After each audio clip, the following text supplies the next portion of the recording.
Madame, Monsieur, bonsoir. Ravi d'être avec vous encore une fois ce soir pour les 20 heures. À la une ce soir, cette violation intentionnelle et manifeste de l'accord signé dans le cadre du processus de Washington et la déclaration des principes de Doha. La coalition AFC M23, armée rwandaise, s'est attaquée aux positions tenues par les forces armées de la République démocratique du Congo dans une déclaration du porte-parole de l'armée. Les FARDC se réservent le droit de répondre de manière appropriée face à ces provocations. Le contenu du message de la voix des forces armées de la République démocratique du Congo dans ce journal. Entrants et permutés ont pris officiellement leurs fonctions ce mardi 11 août. Adolphe Muzito est le nouveau vice-premier ministre, ministre du budget, et ses premiers mots peuvent être traduits et se résument par la continuité des réformes et les défis à venir. Le tour d'horizon de ces différentes cérémonies de remise-reprise dans les 20 heures de ce soir. Bienvenue à tous. La communauté internationale a témoin. L'AFC M23 a visiblement foulé aux pieds les efforts de pacification dans la partie est du pays. Appuyée par les forces spéciales de l'armée rwandaise, cette coalition s'est attaquée aux positions tenues par les forces armées de la République démocratique du Congo. Le porte-parole de l'armée, le général Sylvain Ikenge, en parle dans cet extrait. Suivez. Les forces armées de la République démocratique du Congo prennent à témoin la communauté nationale et internationale sur l'attitude belliciste de l'AFC M23 et de multiples attaques perpétrées par cette coalition contre leurs positions au nord Kivu et au sud Kivu. À ces attaques quasi quotidiennes s'ajoutent des massacres ciblés des populations civiles congolaises sans défense, en majorité Hutu, au nord Kivu. Les forces armées de la République démocratique du Congo dénoncent cette violation intentionnelle et manifeste de l'accord de paix de Washington et de la déclaration des principes de Doha, ainsi que les propos dilatoires distillés dans les médias et les réseaux sociaux pour justifier cette attitude, tout en restant respectueuse des engagements pris par le gouvernement de la République dans le cadre des processus de Washington et de Doha pour le retour d'une paix durable dans la partie orientale de notre pays. Les forces armées de la République démocratique du Congo se réservent le droit de répondre de manière appropriée à toutes les provocations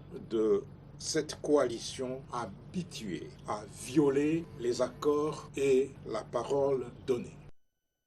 Il fait son entrée dans le gouvernement dans un contexte particulier et compte apporter des réponses singulières adaptées justement au contexte. Adolphe Muzito, vice-premier ministre, ministre du budget, a pris officiellement ses fonctions en remplacement d'Aimé Boji Sangara qui va occuper le poste de ministre de l'Industrie.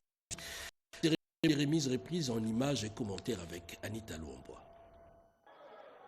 La passation de pouvoir qui vient d'avoir lieu ce mardi au ministère du Budget marque un moment symbolique fort. Après plus de 4 années passées à la tête de ce portefeuille stratégique, Aimé Boji Sangara vient de transmettre les rênes à Adolphe Muzito Fumutsi, une figure chevronnée de la politique congolaise, ancien ministre du Budget et premier ministre honoraire. Au cours de ce premier programme, nous avons bénéficié des allocations BTS à hauteur de 1,5 milliard de dollars qui ont permis au chef de l'État d'initier le programme de 145 territoires, mais aussi qui nous a bénéficié dans plusieurs secteurs de développement. La nomination de Muzito, dans le cadre de l'ouverture prônée par le président de la République Félix Tshisekedi, intervient au moment où la RDC vient de lancer le processus budgétaire pour l'exercice 2026 dans un climat de pression sociale croissante et des réformes à accélérer. Le vice-premier ministre, ministre en charge du budget, a salué le travail accompli par son prédécesseur et promet de s'inscrire dans la continuité afin de consolider les acquis tout en initiant les réformes nécessaires pour relever les défis budgétaires et répondre aux attentes de la population. Voilà que vous arrivez, vous trouvez 3 milliards et vous triplez en peu de temps. C'est une performance et une fierté pour le pays. Sur le plan des ressources extérieures, vous avez pu obtenir des ressources que jamais nous n'avons pu obtenir comme République auprès de nos pays. Je vous en félicite. Il faudra continuer les réformes, c'est des sacrifices qu'on va imposer et à notre peuple, à l'administration publique. Présidée par le secrétaire général du gouvernement, cette cérémonie a connu la présence de plusieurs officiels, dont les cadres de l'administration budgétaire et les membres du cabinet respectif. Certains ont été permutés et d'autres ont gardé leur poste. Moïse Nzangi, par exemple, est désormais ministre de l'Agriculture comme ministre d'État et un entrant dans le cercle, Guillaume Gueffa, ancien fonctionnaire international et activiste de droits de l'homme, enfile désormais les costumes des gardes-sceaux. Images et commentaires. La cérémonie de remise-reprise a eu lieu ce mardi 12 août 2025 au cabinet du ministère de l'Agriculture et de la Sécurité alimentaire. Le nouveau ministre d'État Moïse Nzangi a annoncé vouloir engager la République démocratique du Congo dans une révolution agricole agressive afin d'atteindre rapidement l'autosuffisance alimentaire. Saluons le travail abattu par son prédécesseur, Grégoire Muchaï Moutom, qui a mis le base et établi un plan. Moïse Nzangi a insisté sur la nécessité de passer à l'action avec détermination.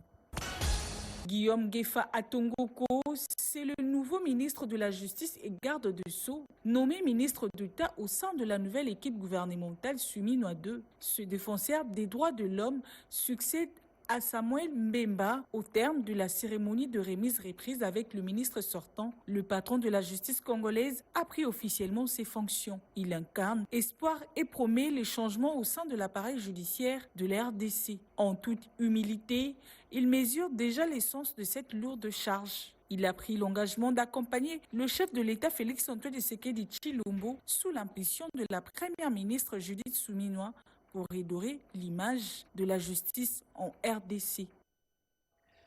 Et au rang de ministre, Floribert Anzoulini, une figure de l'opposition, occupe le poste de ministre de l'intégration régionale. Grâce Emi Coutinho, c'est la nouvelle figure de la jeunesse.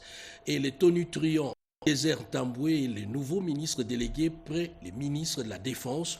Ajoutez à cela John Banza Mouloumé aux infrastructures travaux publics. Les résumés de ces différentes cérémonies dans ces commentaires. Suivez.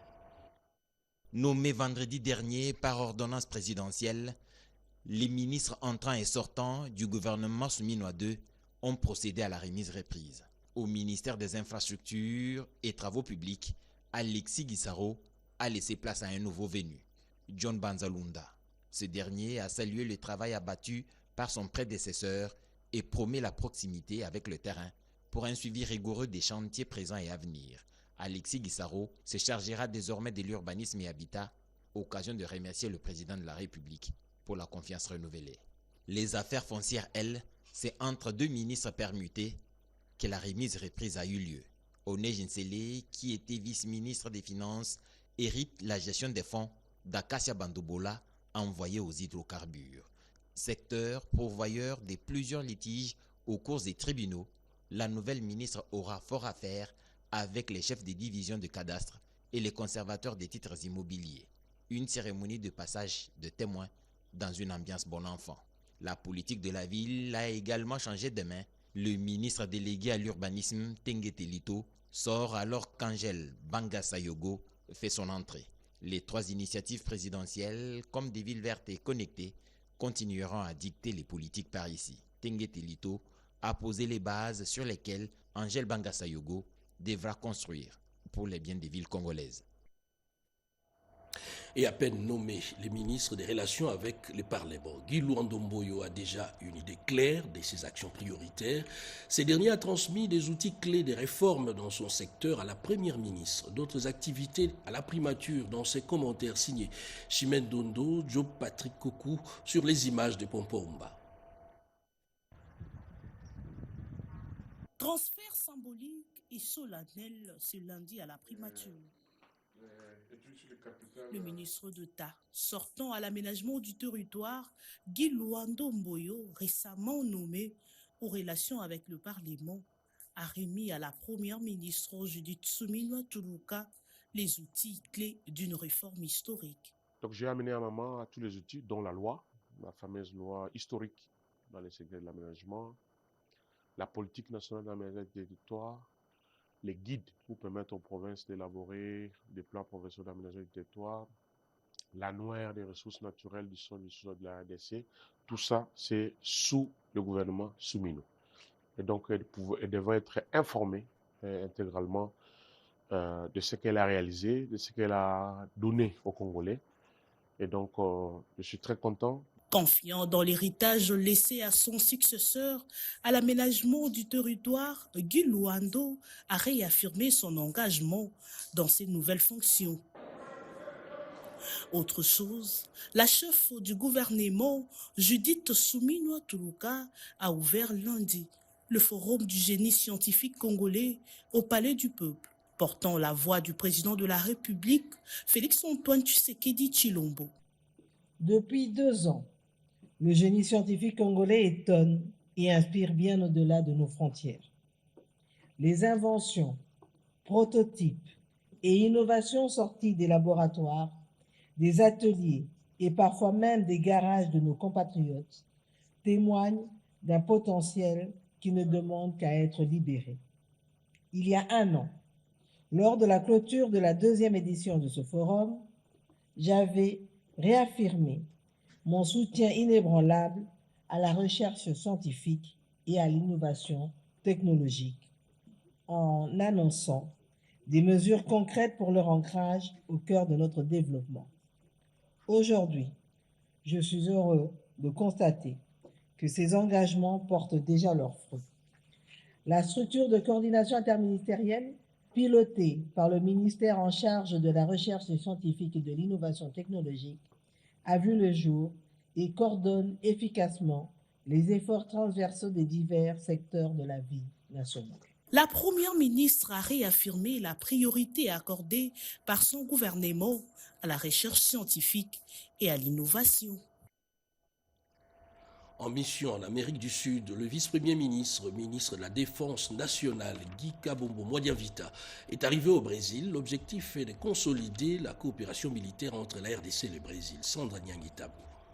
Dans le cadre de la tournée gouvernementale en Amérique latine sous l'impulsion de la première ministre Judith Suminwa-Tuluka, le vice-premier ministre, ministre de la Défense nationale et des anciens combattants, chef de la délégation congolaise est sur tous les fronts. Ce mardi, au ministère de la Défense de la République fédérale du Brésil, Maître Guy Kabombo Modianvita a été reçu par son homologue brésilien José Mucho Monteiro.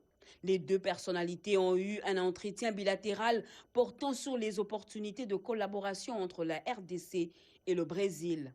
Les anciens projets de coopération ont été passés en revue et matérialisés par la signature du mémorandum d'entente relatif au renforcement des capacités opérationnelles de FARDC, acquisition des équipements, échange d'expériences et expertise en matière d'industrie militaire, ainsi que d'entraînement de combat des unités spéciales jungle. Bien avant cette rencontre, le VPM de la Défense nationale, Maître Guy Kabombo Modianvita et sa suite ont été invités à l'Agence nationale de télécommunications du Brésil, où les dernières innovations technologiques en matière de cybersécurité leur ont été présentées, ainsi que le projet d'expansion des industries dans la région amazonienne. Pour la délégation congolaise, ces innovations technologiques en matière de cybersécurité sont une source d'inspiration, car la République démocratique du Congo attache une importance stratégique à la protection des réseaux et à la connectivité comme levier de souveraineté nationale. Les initiatives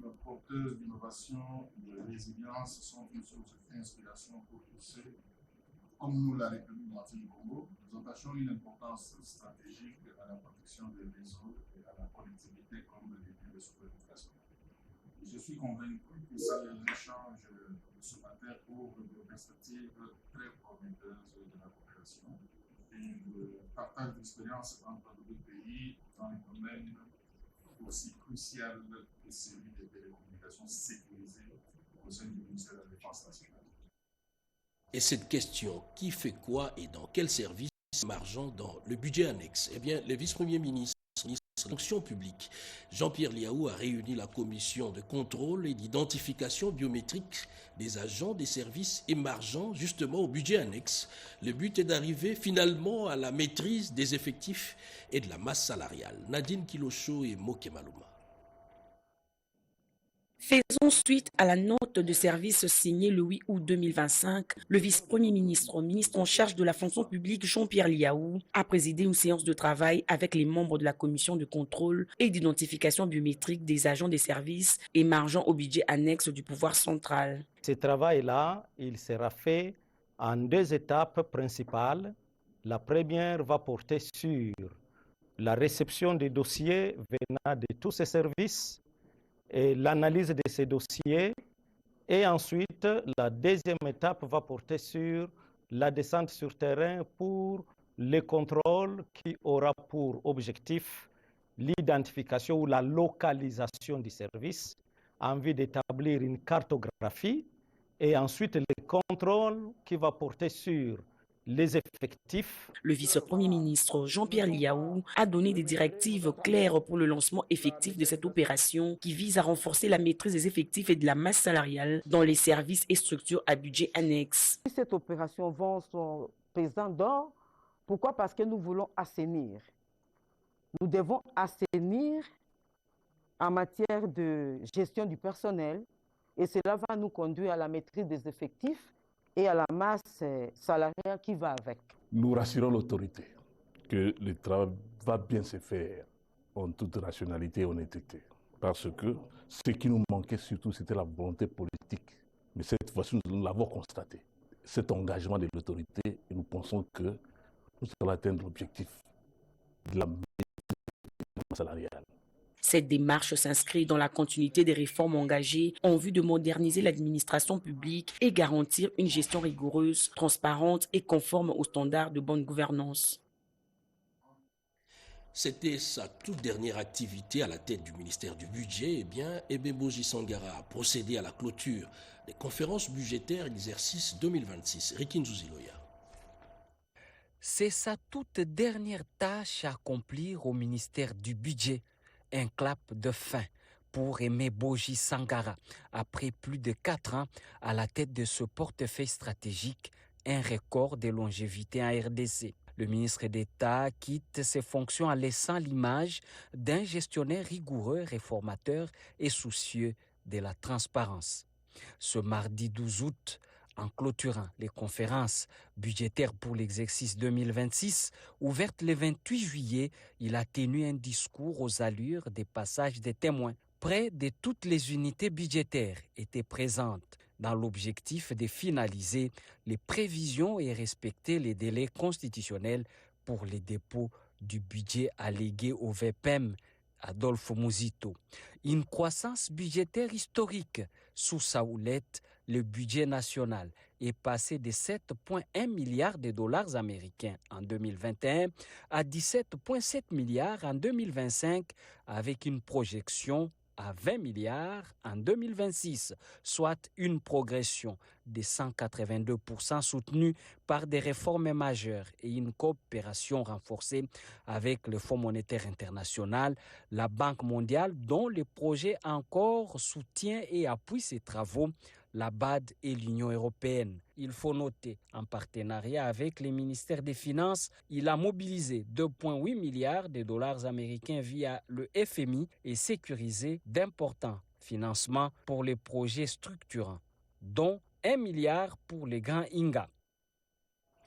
La province de la Tchopo est prête à accueillir les investissements dans un cadre sécurisé. Une délégation de l'Agence nationale pour la promotion des investissements en API est arrivée sur place dans le cadre de la sensibilisation sur l'amélioration du climat des affaires. Yvette Makuntima pour les détails. Conduite par les directeurs chargés du climat des affaires à l'ANAPI, Michel Maswapi Kipundo, la délégation a eu des échanges avec les députés et ministres provinciaux en présence du numéro 1 de la province, Paulin Leba-Bongo. Échanges qui ont gravité autour de la mise en action de ces réformes en faveur des opérateurs économiques. La RDC a donné un signal fort aux potentiels investisseurs qui sont de plus en plus intéressés à venir investir dans divers secteurs d'activité. Toutefois, la question de l'assainissement du climat des affaires reste primordiale et déterminante pour espérer attirer les investisseurs. Son Excellence, Monsieur le Président de la République, chef de l'État, Félix Antoine Tshisekedi Tshilombo, l'a intégré dans sa vision en ce qu'il a fait de cette question l'un des piliers de son programme de développement. Dans un autre volet, étudiants et corps académiques des différentes universités et instituts supérieurs de Kisangani ont été également informés sur ces avancées enregistrées dans l'assainissement de l'environnement des affaires. Il ne faudrait pas passer beaucoup de temps pour avoir les documents administratifs. Il y a aussi la réduction de coûts. On ne doit pas à tout moment augmenter le coût. Il y a aussi la quatrième orientation stratégique, c'est la transparence dans tout ce que nous faisons. L'amélioration du climat des affaires dans la Chopo serait ce déclic pour attirer plus d'investissements dans les secteurs porteurs de croissance tels que l'agriculture, pêche et élevage, l'industrie, mine et autres. Il a été également reconduit dans ses fonctions. Patrick Mouyaya, ministre de Médias et porte-parole du gouvernement, a échangé avec l'Union nationale des caméramans du Congo. On en parle dans ces reportages de Gaëtan Magalano. Présenter les félicitations à l'initiateur du nouveau narratif, aussi lui remettre ses présences et l'acte posé par l'Union de caméramans du Congo à l'endroit du ministre de la Communication et Médias, porte-parole du gouvernement, c'est mardi 12 août 2025. Pour ces professionnels, la reconduction de Patrick Mouyaya au sein du gouvernement souminois 2 est un signe de la confiance renouvelée du chef de l'État, Félix-Antoine Tshisekedi Tshilombo. Nous sommes venus en ces jours lui dire que nous sommes avec lui pour le soutenir afin d'accomplir mieux ce travail immense qu'il est en train de faire pour le compte de la République démocratique du Congo. Profitant de l'occasion, le président de l'UNCC a réitéré l'engagement de son organisation à accompagner les institutions de la République dans les efforts pour le retour de la paix dans la partie est de la RDC. Étant de Congolais, étant de patriotes, nous voulons par ces gestes également exprimer notre reconnaissance et soutenir les efforts que le gouvernement est en train de fournir pour la paix se rétablisse en République démocratique du Congo. Mesdames et messieurs, bonsoir. Considéré comme l'un des 3 meilleurs ministres du gouvernement souminois 1 selon plusieurs sondages, Patrick Mouyaya s'est illustré par l'instauration d'un nouveau narratif dans la communication gouvernementale, notamment à travers l'organisation de briefings presse réguliers et inclusifs, ainsi que la promulgation d'une loi spécifique encadrant la presse congolaise, une première dans l'histoire de la RDC. Encore une fois, félicitations, Excellence Patrick Mouyaya. Nous sommes le 12 août et c'est la journée mondiale de la jeunesse. Le thème retenu cette année rime avec l'intelligence artificielle. L'autonomisation de jeunes grâce à l'IA et aux compétences numériques. Eh bien, le mouvement citoyen éclairé plutôt annonce déjà une conférence débat de haut niveau sur l'éveil de la jeunesse. Images et commentaires. Journée mondiale de la jeunesse. La date du 12 août en est le symbole. Moment unique pour sensibiliser le monde aux défis et aux enjeux auxquels les jeunes sont confrontés, tout en mettant en valeur le rôle crucial en tant qu'acteur de changement et moteur de développement. C'est dans ce contexte que Hugues Boelendombo, président du mouvement citoyen éclairé, invite la jeunesse congolaise à une mobilisation tous azimuts pour construire la paix et contribuer au développement harmonieux de la RDC. Dans cette grande mission qui est la nôtre, qui est la mission de la transformation de la jeunesse congolaise, de la mentalité congolaise, afin que la population congolaise, le peuple congolais, puisse participer activement au processus démocratique et au processus du développement de notre pays. J'appelle la jeunesse congolaise à rester debout. Pas se victimiser, pas pleurer, pas se faire manipuler, mais que la jeunesse congolaise soit au premier rang. Il faut que cette jeunesse sorte de l'ambroglio, des distractions et qu'elle se concentre pour bâtir notre pays. Donc, au premier rang de ceux qui proposent des solutions, au premier rang de ceux qui passent à l'action. Avec les efforts que le chef de l'État ainsi que tout le gouvernement est en train de consentir pour que le pays puisse retrouver la paix. Alors il était important pour nous de continuer à sensibiliser la jeunesse. Ce samedi 16 août 2025, à partir de 10h, dans la grande salle du Tchèze, le collège de hautes études de stratégie et de défense, nous allons accueillir la jeunesse congolaise, la jeunesse de ceux qui veulent réfléchir à comment nous allons bâtir cette paix ensemble, accompagnement avec les institutions, pour que la République démocratique du Congo retrouve une paix durable. Poursuivant sa mission de transformation de la jeunesse et de la mentalité congolaise, le MCE sera encore sur le terrain à travers une conférence débat de haut niveau et d'éveil pour une jeunesse des leaders. Les cinémas chinois, intimement liés, vous le savez très bien, aux arts martiaux, L'on a encore en mémoire les films de notre jeunesse. Jackie Chan, Jet Li, Bruce Lee et Kinshasa va revivre la puissance de l'industrie cinématographique chinoise à travers la semaine des films chinois au Centre culturel et artistique de l'Afrique centrale. D'autres précisions dans ces reportages suivaient. Les cinémas au cœur du renouveau culturel. Le 7e art, trait d'union entre peuples. La semaine du film chinois qui en est en sa 3e édition tire sa sève d'une thématique fédératrice. Renforçons l'amitié par les cinémas et avançons vers un avenir partagé. Devant la presse, les deux co-organisateurs de cet événement, le Centre culturel et artistique pour l'Afrique centrale et l'ambassade de Chine, représentés respectivement par le directeur général Baloufou Bakupa Kaninda et l'ambassadeur Xiao Bin, ont reconnu la nécessité de déconstruire les stéréotypes et construire une image culturelle exportable, s'inspire évidemment de la Chine. Le Centre culturel et artistique lui-même est un don du gouvernement chinois offert au peuple congolais. Nous sommes ravis de voir depuis l'inauguration. Dans un autre décor, cette fois la grande salle des projections, le ministre de la Communication et Médias, Patrick Mouyaya, a rappelé le fait que la souveraineté d'un peuple passe aussi par la maîtrise de son récit, la puissance de ses images et l'authenticité de sa narration. Il a ainsi placé la culture au cœur de la stratégie du renouveau national, insistant sur le rôle incontournable du cinéma comme vecteur d'un changement des paradigmes. Cet événement que vous organisez, Excellence Monsieur l'Ambassadeur, avec vos équipes sous le thème « Renforçons l'amitié par le cinéma et avançons vers un avenir partagé », il incarne l'essence même de nos relations bilatérales qui ne se limitent pas seulement à des partenariats économiques et infrastructurels, mais se prolongent également à travers l'enrichissement mutuel de nos peuples via la culture et les échanges humains. Dans ces mondes en perpétuelle évolution, où les enjeux dépassent nos frontières nationales, les cinémas nous rappellent que nos destins sont intimement liés et que notre avenir est indéniablement partagé. Cette semaine de films chinois ne se limite pas à un simple échange artistique. Elle symbolise bien au-delà une alliance culturelle, un levier stratégique pour une coopération sino-congolaise renouvelée, riche d'opportunités partagées. La ville de Boma, au même titre que le chef-lieu Matadi s'apprête à accueillir les premiers citoyens de la République, la maire de cette ville mobilise déjà sa communauté. Pierrot Mouyou Saïdi.